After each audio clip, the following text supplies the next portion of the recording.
Our passage today is in Genesis 47, verses 13 to 26, and we're still studying this amazing story of Joseph, who's now the prime minister of Egypt. And he has been navigating a famine, a 7-year famine. People are coming to him for food. It's an interesting passage because what we have is a lot of starving people, and Joseph is going to feed them, but they have to pay. The people come to Joseph and they say, "We've given you all of our money, and we're still hungry. We need grain. We need food to eat." So Joseph says, "Bring your livestock. You can buy food if you give me your livestock." So the people brought their livestock. That took care of the Egyptians for about a year. And then after that, they were hungry again. And they said, "We've given you our money. We've given you our livestock. Are you going to let us die? Please feed us." And so Joseph says, "Okay, what about your land?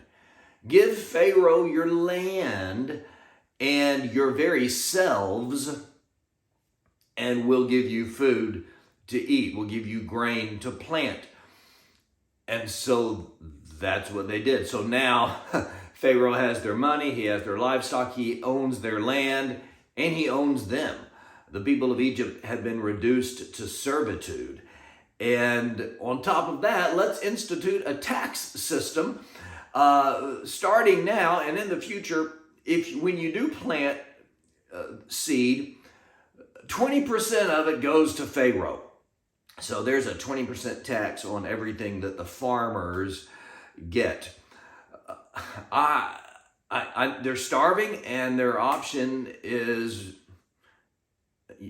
death or money, livestock, land, sell them their very selves. I always thought, why not go fishing? Surely there's some nice fish in the Nile River, but we're talking about the whole nation of Egypt. And this is our devotion for the day. You might be thinking, how can I apply this to my life today? And I think what you should take note of, what I took note of, what stood out is in the very next verse, verse 27, it says that the people of Israel were living in the land of Goshen. Remember, that was the best land. And they were increasing. They were growing in number. They were fruitful. Joseph was feeding them. God took care of his people. When we get to the book of Exodus, they're going to have their own trials, as we will soon see. But I just want you to see how God protected and took care of his people in contrast to the people of Egypt. And you say, "But Pastor, these are Israelites thousands of years ago." No, this is you in the year 2023. You're God's chosen people.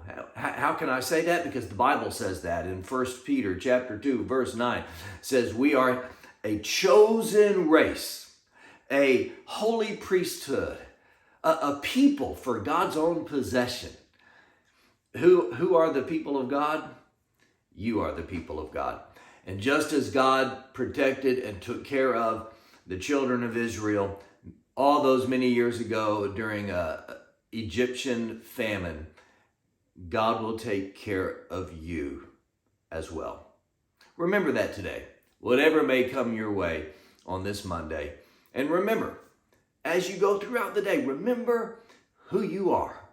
You are God's chosen, special people who he dearly loves. You are his own possession. And that encourages me. Have a great day, and we'll see you again tomorrow.